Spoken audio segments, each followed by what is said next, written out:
하나님 말씀은 요한복음 4장 42절 말씀입니다. 요한복음 4장 42절 한 목소리로 봉독해 주시기 바랍니다. 시작. 그 여자에게 말하되 이제 우리가 믿는 것은 내 말로 인함이 아니니 이는 우리가 친히 듣고 그가 참으로 세상의 구주신 줄 아느니라 하였더라. 아멘. 요한복음 말씀을 전하고 있습니다. 설교의 제목은 사마리아 여인과의 대화. 내 속에 있는 사마리아 여인과 대화하시는 예수님이라는 제목으로 말씀을 전하겠습니다. 신앙생활은 꼭 두 개가 필요합니다. 죽임과 살림, 이겁니다. 구약에서 하나님은 우리의 죄성을 죽이는 겁니다. 이 광야의 경험이죠. 근데 신앙생활에 지금 사람들이 90%는 자꾸 죽인 것, 자아죽임, 낮아짐, 이것만 너무나 많이 강조하고 있습니다. 서점에서 책 보면 거의 다 어떻게 예수님을 잘 믿을 수 있습니까? 내가 죽은 거예요. 그게 거의 90%예요. 그런데 똑같이 중요한 것이 있습니다. 살리는 겁니다. 죽은다고 해서 다 끝나는 것은 아닙니다. 살림입니다. 그래서 두 가지죠. 복음은 죽음과 부활이라, 이런 의미인 것입니다. 광야 40년은 우리의 죄로 인하여서 죽음을 경험했습니다. 그런데 이제 복음은 이 세상 예수님 우리를 철저히 살리시는 것입니다. 그러게 오늘 주님을 만나서 두 가지를 꼭 경험을 하십시오. 죽음과 살림, 이것입니다. 내 안에 오셔서 나를 살리시고 나를 이끌어 주시고 나를 좋은 방향으로 인도하시는 주님을 믿어야 됩니다. 주님과 동행은 늘 두 가지예요. 죽임과 살림이에요.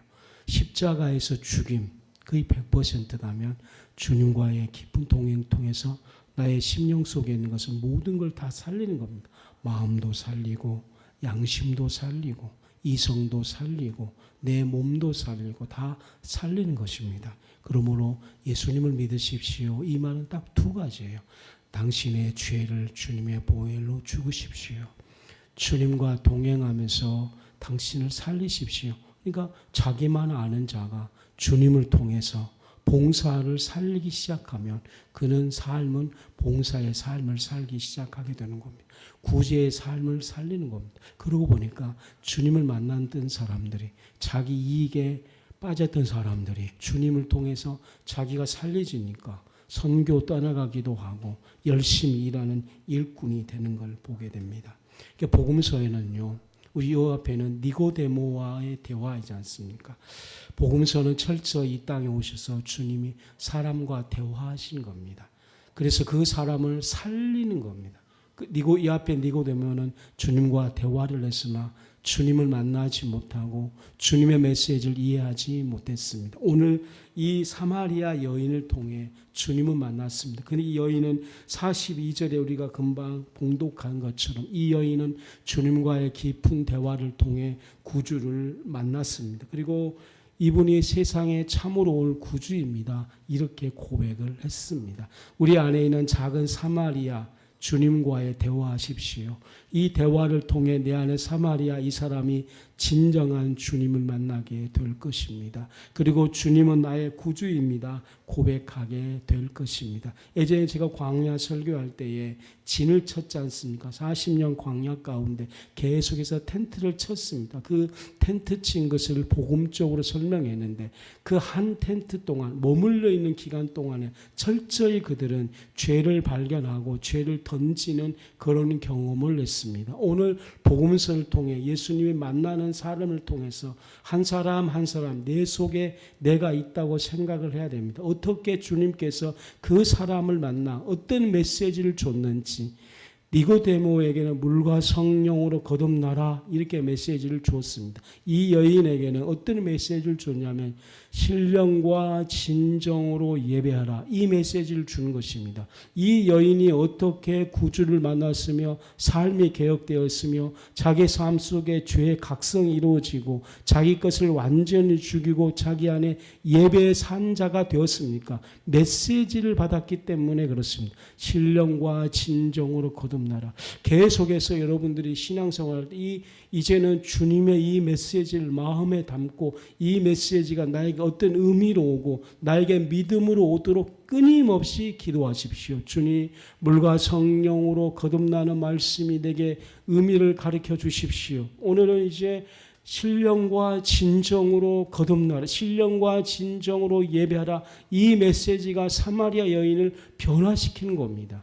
그러면 이것이 신령과 진정이 어떤 의미인지에 대해서 각자에게 늘 주님에게 물어보면 주님께서 모든 자에게 의미를 깨닫게 하시고 가르쳐 주시고 복음으로 다가오게 될 것입니다. 이 메시지 들으면 이 여인이 회개하고 변화되었습니다. 우리 안에 있는 이 작은 사마리아 여인처럼 방황하는 저희에게 메시지를 주는 겁니다. 오늘도 제가 기도할 때 두 가지, 물과 성령으로 거듭나라, 주님이 말씀 아멘합니다. 물과 성령으로 거듭나라, 이 말씀 내게 어떤 의미인지 내게 가르쳐 주시옵소서. 물과 성령으로 거듭나라, 이것이 내게 아멘 돼야지만 니고데모가 잘못 갖고 있는 종교에서 벗어나 진정한 하나님을 믿는 삶으로 변화되는 것입니다. 오늘은 신령과 진정으로 거듭내라, 이 메시지가 우리 모두에게 믿음과 진리로 오기 시작하면 우리는 진정한 예배자로 쓰게 될 것입니다. 결국 사마리아 이 여인은 진정한 예배자가 되었습니다.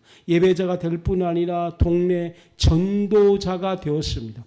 부끄러워서 낮 12시에 우물가에가 우물을 깃는 그 여인이 변화되는 것입니다. 예수님은 오늘 우리에게 우리 안에 오셔서 이 사마리아 여인처럼 두려움에 떨고 죄 때문에 있는 이 여인 우리에게 주님은 만나 주셔서 우리 안에 있는 예배를 이끌어 주실 것입니다. 이제는 육신의 영광에게 몸을 바치는 그 몸이 아니라 신령과 진정으로 예배한 삶으로 완전히 탈바꿈되어지고 새롭게 되고 새 전환기를 만나는 주님을 꼭 만나시기 바랍니다. 메시지가 끝난 후에 두 번째 진천인 것처럼 니고데모와 만난 예수님을 만나십시오. 사마리아 여인과 만나는 예수님을 만나십시오. 삶의 놀라운 변화가 될 것입니다. 이 4장의 첫 번째, 이 4장에 나타난 그리스도는 여러 모습을 살펴보십시오. 그리고 어떤 의미가 있는지를 꼭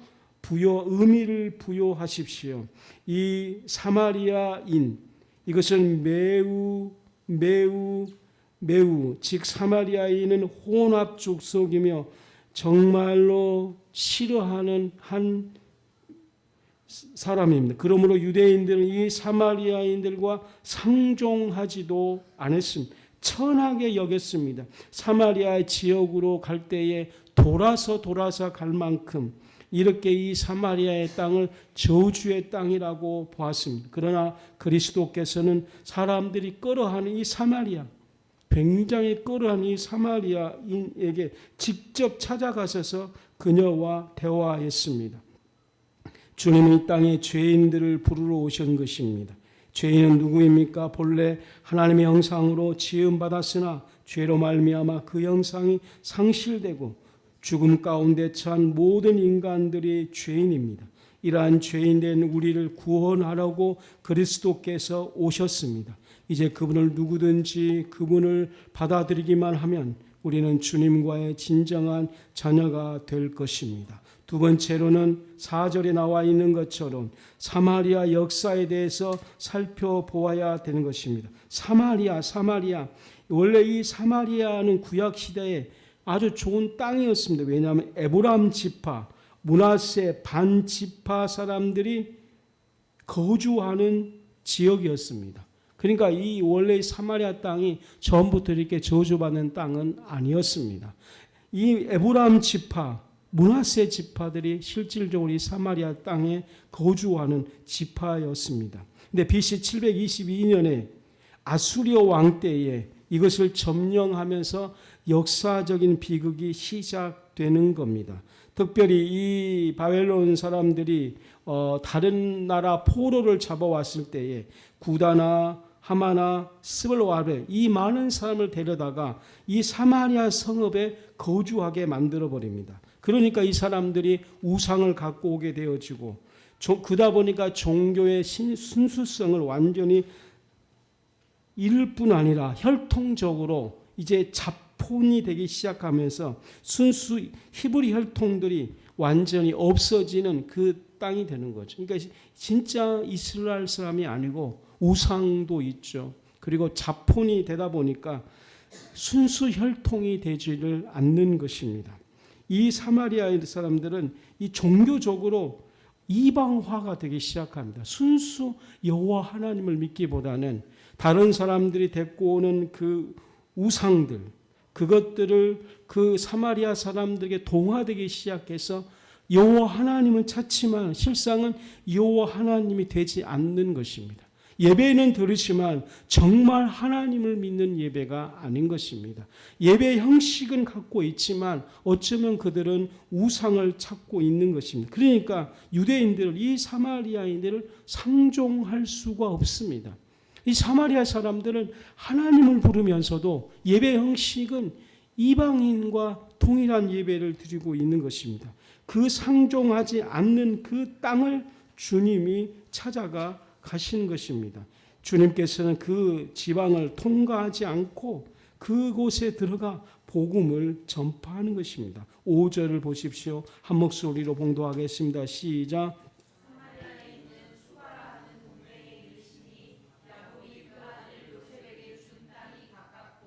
이 사마리아 지역에는 수가라는 땅이 있습니다. 수가라는 것은 야곱의 우물이 있는 사마리아 한 마을입니다. 이것은 그린신산이라는 땅이죠. 이 그린신산이 바로 사마리아 사람들이 예배를 드리는 중심입니다.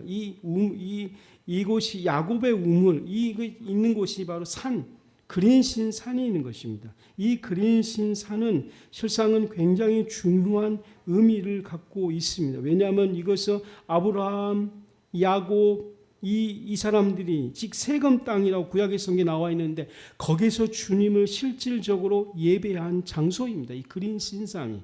그러므로 이 그린신산은 정말 예배의 핵심 장소입니다. 그럼에도 불구하고 사마리아 사람들이 오직 하나님이 안 된 겁니다. 오직 하나님의 신앙이 되지 않고 종교적으로 타락시키는 것입니다.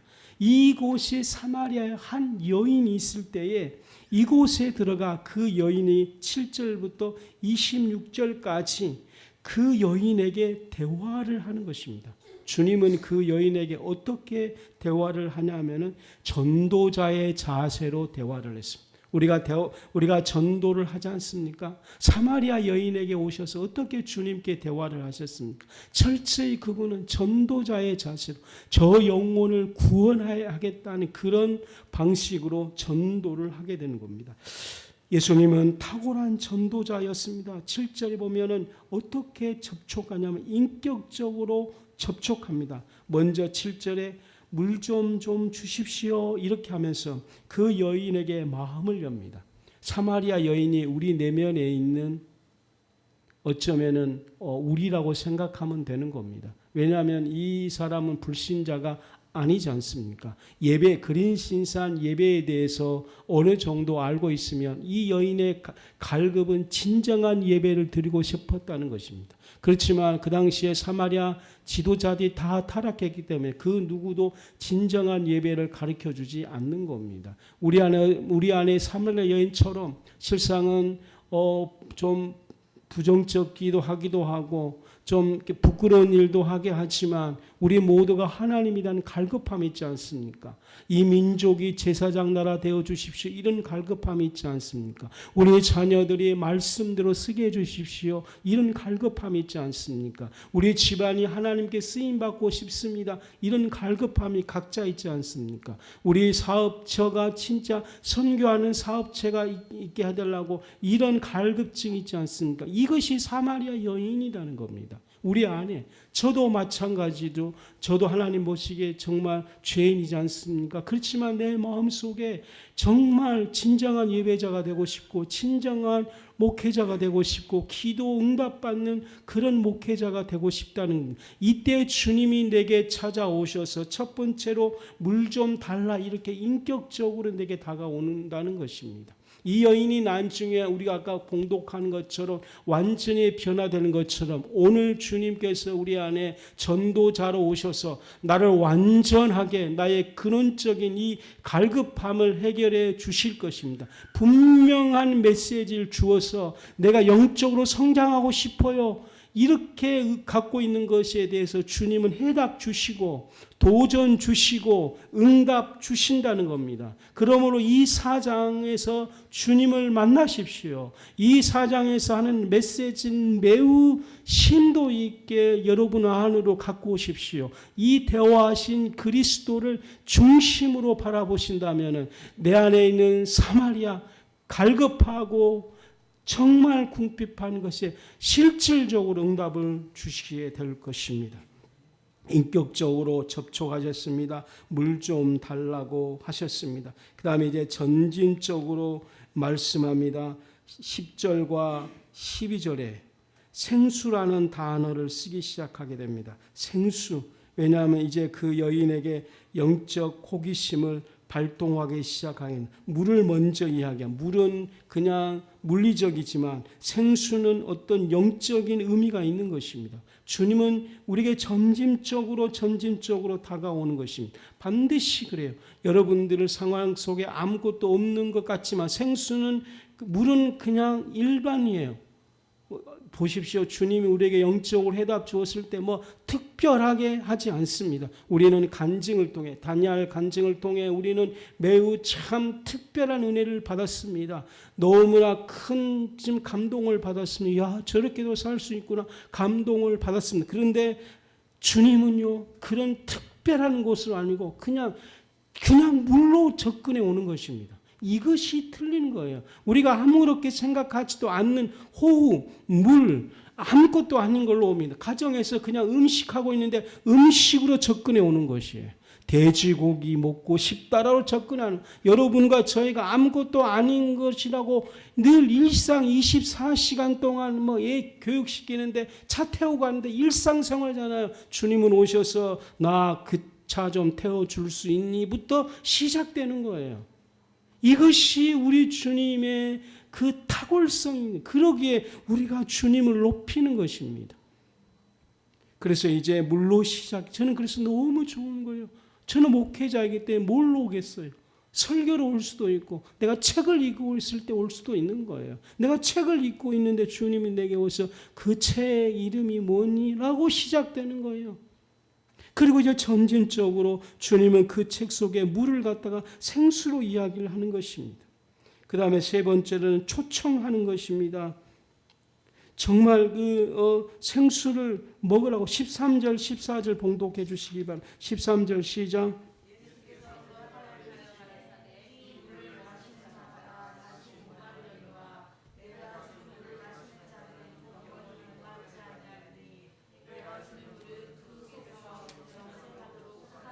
주님은 확실히 그녀에게 바로 줬부릅니다. 대답을.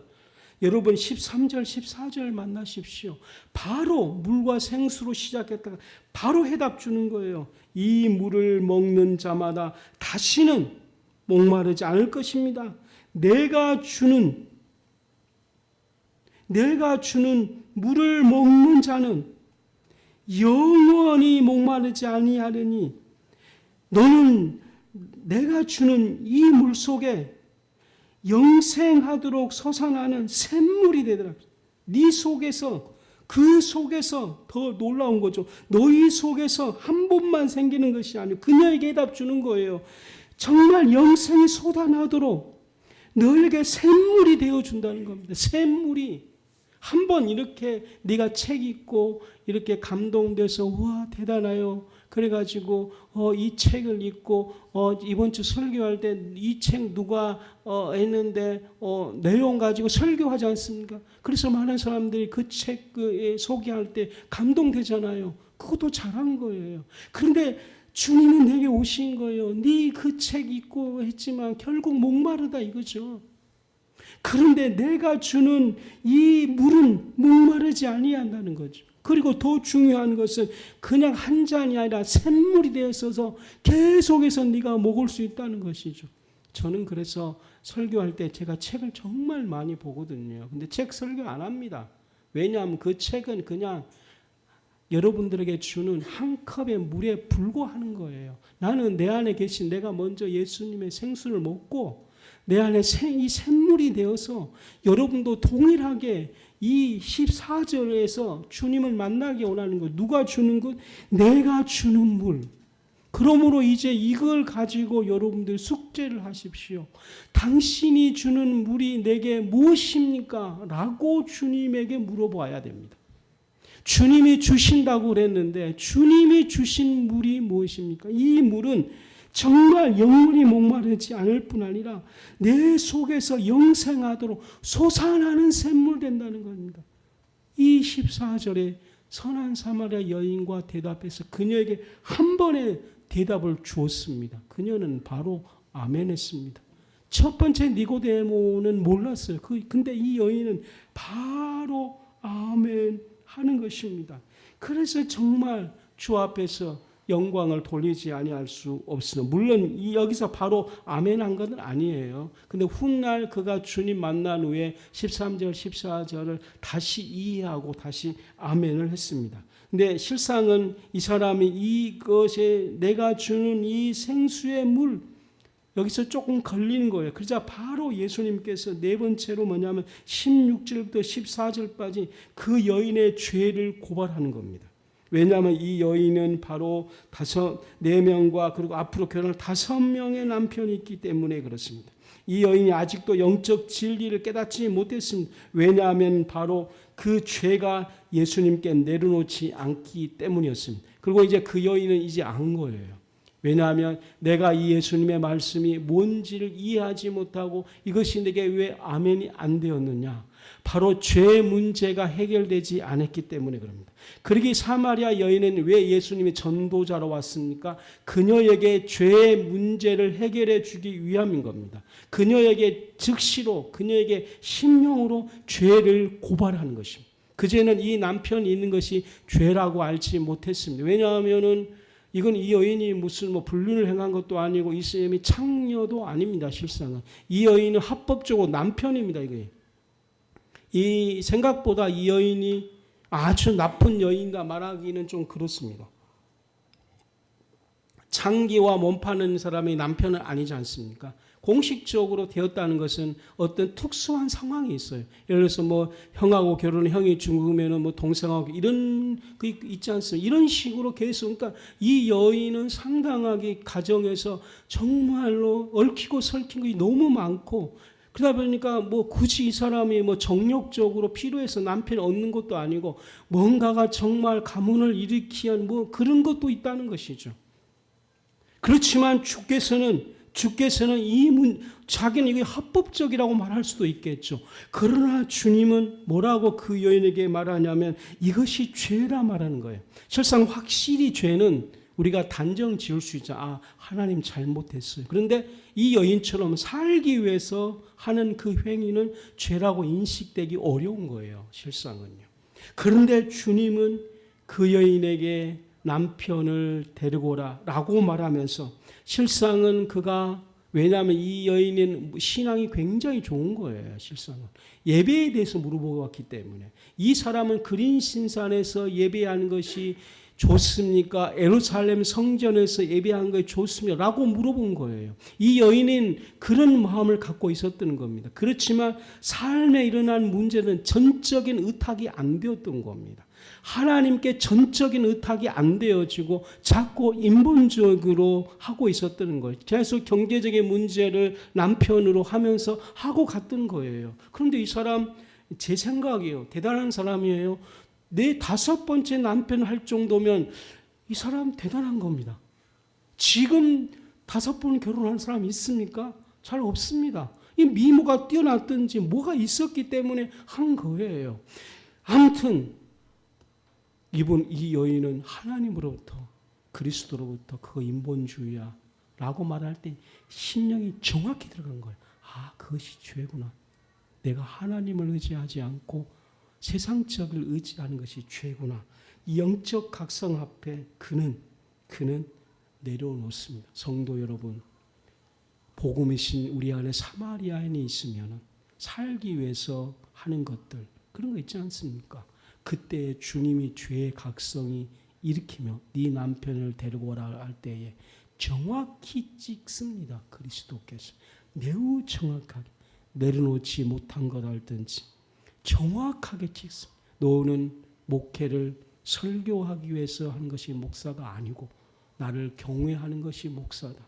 설교에 미쳐있는 현대 저를 통한 목사죠. 그는 칼빈 때문에 그래요. 칼빈이 장로교회지 않습니까? 장로교를 세우면서 목사의 최고의 어떤 덕목이 말씀 선포예요. 당연히 지금 현대교회에서 부인 가려면 첫 번째가 설교예요. 설교 원고 보내야죠. 설교 동영상 보내야죠. 그리고 그 담임 목사 찾으려면 장로들이 몰래 와서 앉아가지고 설교를 다 들어보고 녹음해가지고 다 듣는 거예요. 그리고 2명 정도, 3명 정도 이렇게 후보자 세워서 첫째 주는 1번, 둘째 주는 2번 이래가지고 설교를 한번 하게 하셔서 설교 끝난 다음에 투표를 하는 거예요. 그러니까 정말 그날 한 번 설교로 성도들의 마음을 확 잡으면 그 담임 목사 되는 거예요. 그러다 보니까 제가 극동방송 듣다 보면 진짜로 설교 잘합니다. 버벅거리는 사람이 없어요. 저하고는 완전 탄판이에요. 을, 리을 발음 정확하게 합니다. 제가 라디오 방송 들으면요, 주어 서술부터 쫙 얼마나 그런데, 얼마나 그러니까 주중에 설교 한 편 마련하려고 막 땀을 쏟고 어느 대형교회 목사님은 온건이었다가 방송국 올렸다가 타이핑 치니까 다시 또 올리고 또 올리고 막 긴장하고 그러는 거예요. 근데 이거를 이렇게 해야지 살아남잖아요. 왜? 설교 잘하는 목사가 살아남으니까. 그런데 주님이 오셔서 그 설교 죄다 이렇게 말하면 나는 뭔 말인지 이해를 간다는 거예요. 예? 목사의 첫 번째 핵심은 주님과 동행한 겁니다. 주님을 사랑한 거예요. 여러분도 이제는 주님 사랑하는 그 설교도 듣고 싶지 않습니까? 청산유수 말 듣는 것도 좋지만 복음에 빠져 있는 그 어눌하지만 그런 설교자들이 예전 70년대, 80년대는 정말 많았어요. 그때는 책이 없었기 때문에 성경밖에 없었던 거예요. 그러니까 그분들은 그냥 성경 보고 하나님 모르겠습니다. 나 그냥 예수님의 피만 전하겠습니다. 나 모르겠어요. 나 하나님을 사랑해요. 막 이렇게 하면 그것이 대중을 영적 각성하고 대중을 복음으로 인도했다는 것입니다. 아무튼요, 여러분과 저는 이렇게 설교로 지적했어요. 저는 그게 뭔 말인지 알아요. 내 안에 사마리아 사람, 그 죄를 지적할 때에 나는 아는 거예요. 목회에 너무 열심히 하는 것, 성전 짓기에 목숨 거는 것, 그거 너무 잘한 거지만은 그것이 1번이 아니다는 거죠. 그러면 여러분 남편을 데리고 와라. 늘 주님께 물어보시길 바랍니다. 각성이 돼야지만 우리는 19절로 고백을 하기 시작합니다. 19절에 그 여인이 시작. 주님은 여기서 하나님이란 뜻인 것이거든요. 이 선지자는 구약의 선지자를 예표한 것뿐 아니라 참으로 주님은 내 심령을 관통하신 분이라는 것입니다. 정말 나를 관통하시는 분이신 것이죠. 그러므로 10절에 당신을 뭘로 선물하냐면 10절을 봉독해 주시기 바랍니다. 시작.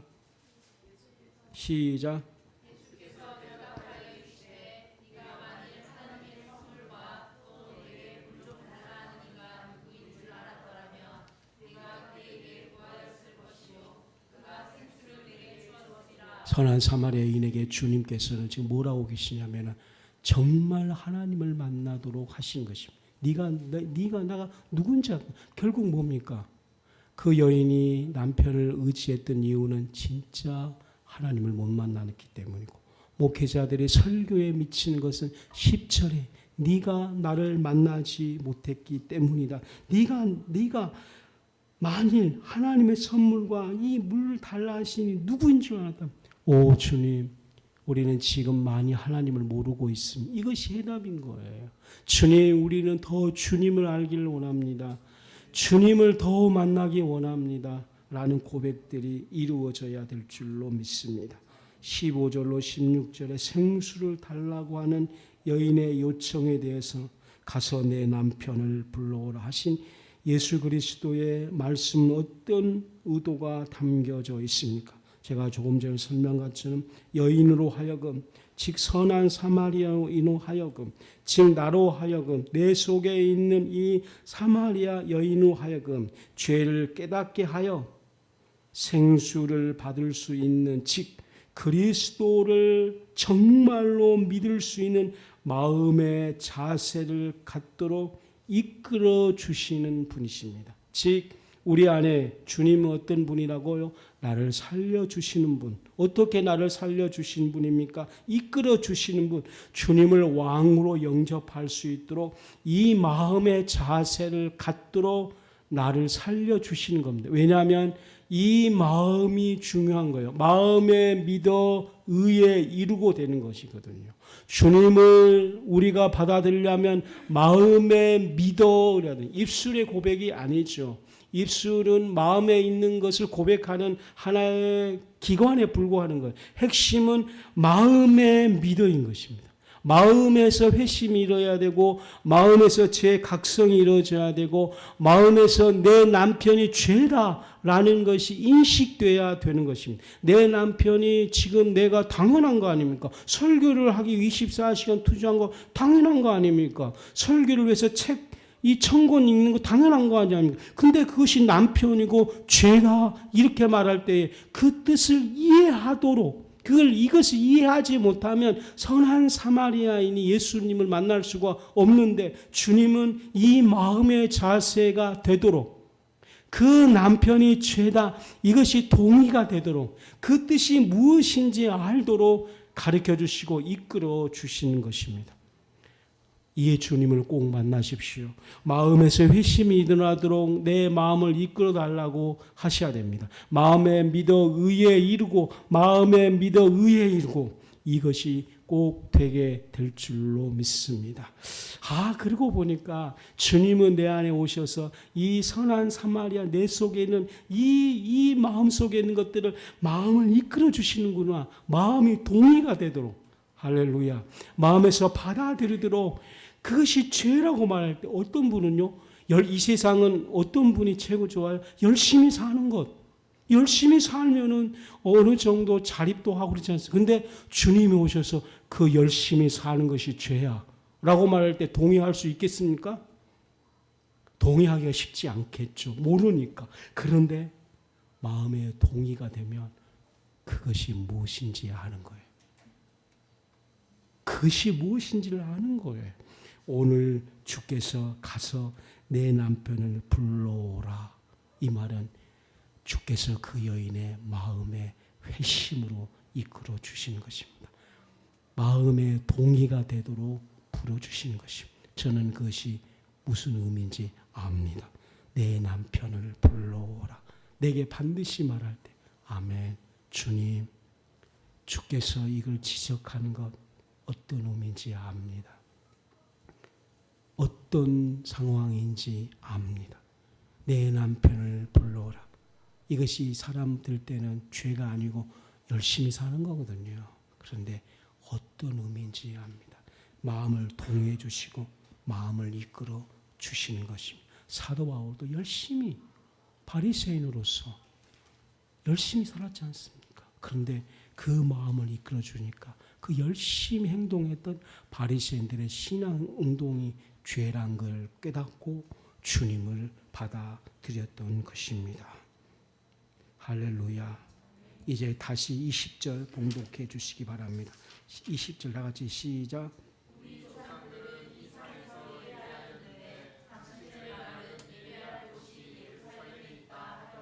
19절에 주님 만났지 않습니까? 그렇죠? 내 남편 죄를 회개했지 않습니까? 이 내 남편이 인본주의라는 걸 받아들였지 않습니까? 그리고 19절에 주님 주여 이거 이제 변하거든요. 왕으로 받아들이는 거예요. 심령을 통찰하신 주님으로 받아들이는 거예요. 마음에서 회심이 이루어지는 거예요. 마음의 동의가 되었던 것입니다. 그러자 그 여인이 바로 20절에 딱 이제 그 여인이 진짜 갖고 있는 근원적인 영적인 문제에 대해서 본격적으로 하기 시작합니다. 20절 우리가 이제 동행되는 거예요. 근원적으로 주님, 여러분과 제가 근원적으로 알고 근원적으로 하나님과 동행하고 싶어요. 이런 갈망이 있다든지 일생 제자 되고 싶어 이런다든지 하나님 내 성질 죽이고 진짜 예배자 되고 싶어 이런 거다든지 정말 내 성질 완전히 죽이고 하나님 사람 되고 싶어 이거 이제 20절이거든요. 주님 이 땅이 어떻게 하나님의 나라가 되겠습니까? 이 땅이 너무나 악이 많은데 진짜 어떤 하나님의 통치의 나라를 보여주십시오. 이거 제 기도 제목이거든요. 20절인데 정말 이 예배가 그린 신산입니까? 이 예루살렘입니까? 라고 물어보는 거죠. 아까 그린 신산이 바로 사마리아 지역에 있는 곳입니다. 그러니까 이 사마리아인하고 유대인 둘이 예배를 따로 드린 거예요. 지금 현재. 자기들이 스스로 정통이라고 말을 하는 거죠. 유대인들은 원래 그 예루살렘에서 드리고 이 사마리아 그 당시에 이제 타락한 이 사마리아는 그린 신산에서 예배 드리는 것입니다. 그래서 이 원래 이 그린 신산은 아브라함, 야곱 이 산이 세금에서 제단을 쌓는 곳입니다. 이 그린 신산이 가나안 정복한 후에 그린 신산에서 축복을 선포했습니다. 그러니까 이 그린 신산이 영적으로 참 대단한 것입니다. 그런데 이제 북왕국과 남왕국이 나눠주면서 여로보암 왕이 예루살렘에서 예배를 금지시켜버리는 거죠. 그러니까 이 여인의 근본적인 문제는 이 예배를 어느 곳에서 드려야 되는지의 문제입니다. 20절과 24절에 예배와 장소의 문제거든요. 유대인들은 예루살렘에서, 사마리아는 그린 신산에서 이 영적인 갈등이 굉장히 많지 않습니까? 그런 갈등을 하는 자에게 주께서는 해답이 뭐라고 주시냐면 바로 23절과 24절이 바로 그녀에게 주는 답입니다. 장소의 문제가 아니다. 23절 제가 보겠습니다. 아버지께서는 예배를 말하면서 예수님은 아버지를 말을 하는 겁니다. 결국은 예배는 아버지입니다.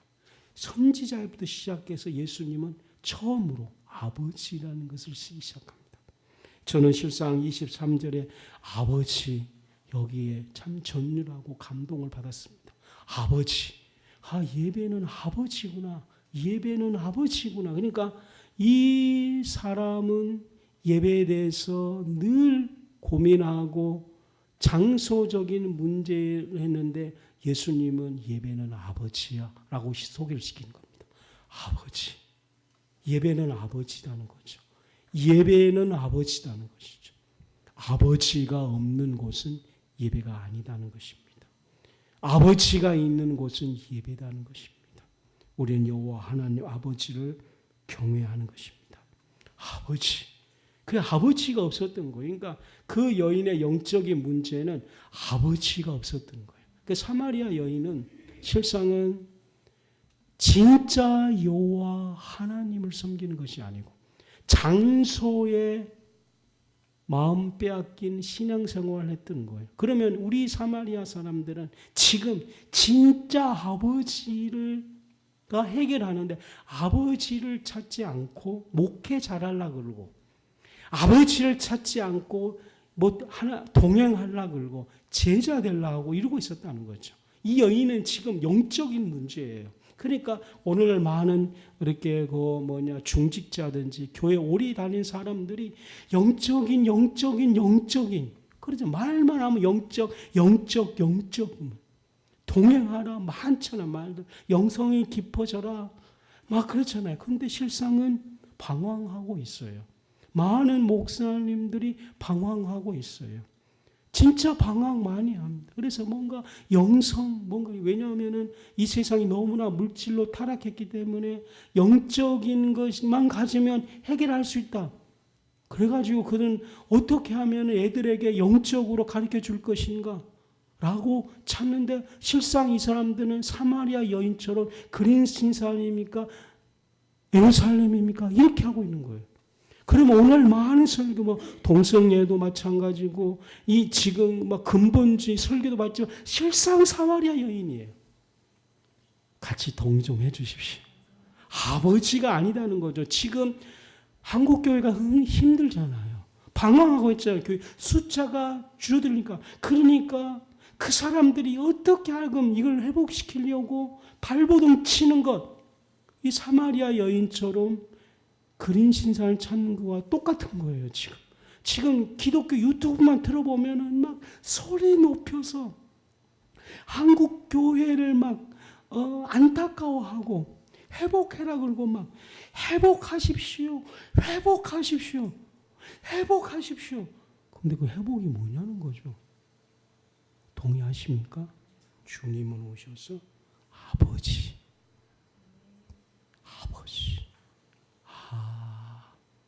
아버지군요. 내가 지금까지 영적인 근원적으로 찾는 것을 주님은 한 번에 답 줬습니다. 아버지. 그리고 더 중요한 건 예배하는 자들이 그 여인이 변화되는 거죠. 신령과 진정으로 예배할 때가 지금 왔다는 거죠. 아버지께서 이런 자를 찾는데 24절 그 아버지를 가르쳐 주는 거예요. 너희 아버지는 영이시다 그랬습니다. 예배하는 자가 오늘 해답입니다.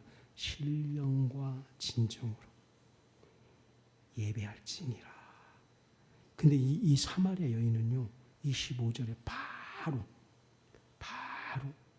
메시아가 오면, 그런데 이 여인이 나중에 이 메시아가 누구라고요? 41절 당신이 신령과 진정입니다고 영접하는 거예요. 또 여러분들을 묻습니다. 신령과 진정으로. 그 여인은 당신이군요. 오늘 계속 이걸 니고데모도 물과 성령으로 당신이군요. 신령과 진정. 왜냐하면 아버지를 찾고 아버지는 영이시기 때문에 우리가 영으로 예배드려야 되는 거예요. 그러면은 이 신령과 진정, 사마리아 그인. 그러면 우리 사마리아가 당신이군요 찾으면 신령과 진정이 되는 거예요. 신령 영적인 거예요. 그러면은 이 세상은 땅이기 때문에 이 세상 어떤 행동 회복하십시오. 이것도 언어지 신령이 아닙니다. 언어 농단이에요. 지금 많은 사람들이 언어 농단에 빠지고 있는 거예요. 실상은요. 신령은 영적인 것이고 거룩한 거고 이 세상에 존재하지 않는 거예요. 그러면 어떻게 우리가 신령이 될 수 있습니까? 우리가요, 마음이 있잖아. 마음이 신령해져야 돼요. 그럼 어떻게 신령해져야 됩니까? 예수님이 그래서 예수님이 계시잖아요. 그럼 우리가 마음으로 예수님 앞에 굴복하면 그 마음이 신령이 된다는 거죠. 이 사마리아 여인이 이걸 발견하는 거예요.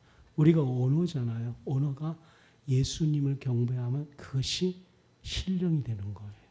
우리의 뇌가 그리스도를 생각하면 그 뇌가 신령해지는 거예요. 우리 생각이 위의 것, 그리스도를 생각하면 우리 생각이 신령해지는 거예요.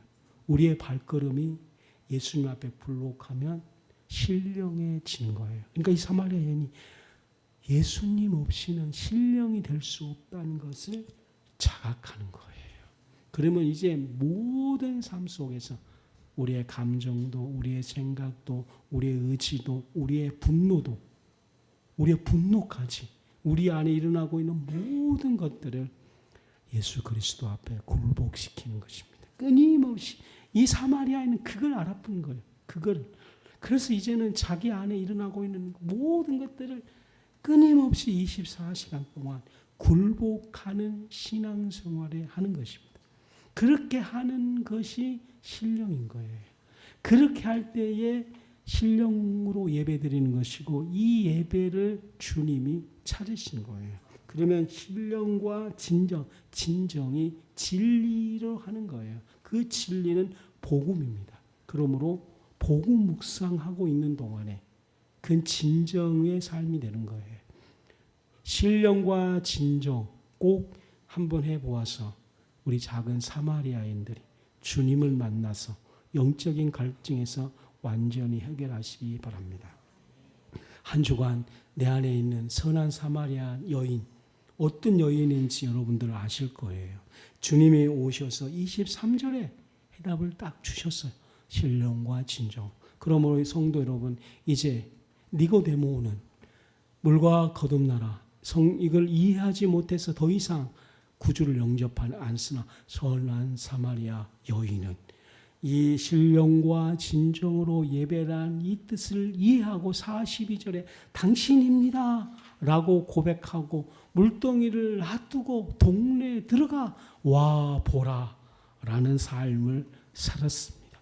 여러분과 제가 이제 와 보라, 불신자들에게 와 보라, 신령과 진정이 어떤 뜻인지 안다, 와 보라, 와 보라 이야기할 수 있는 선한 사마리아인이 되십시다. 마지막으로 저도 이제 사장 예수님 만났어요.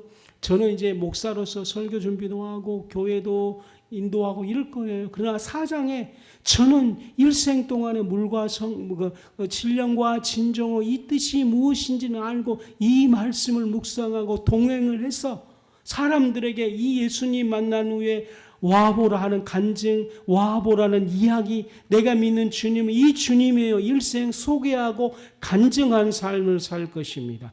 이 간증의 삶을 꼭 사시기를 바랍니다. 사업 성공, 우리 삶 속에 대단한 어떤 간증도 있지만 사장의 선한 사마리아인이 예수님 만나서 이것을 간증하고 이야기하는 사람들 꼭 되십시오. 혹시 여러분 삶 속에 그냥 물과 같다는 평범한 삶을 살지라도 사마리아 여인 되어서 이 예수님을 간증한 삶이 꼭 되시기를 바랍니다.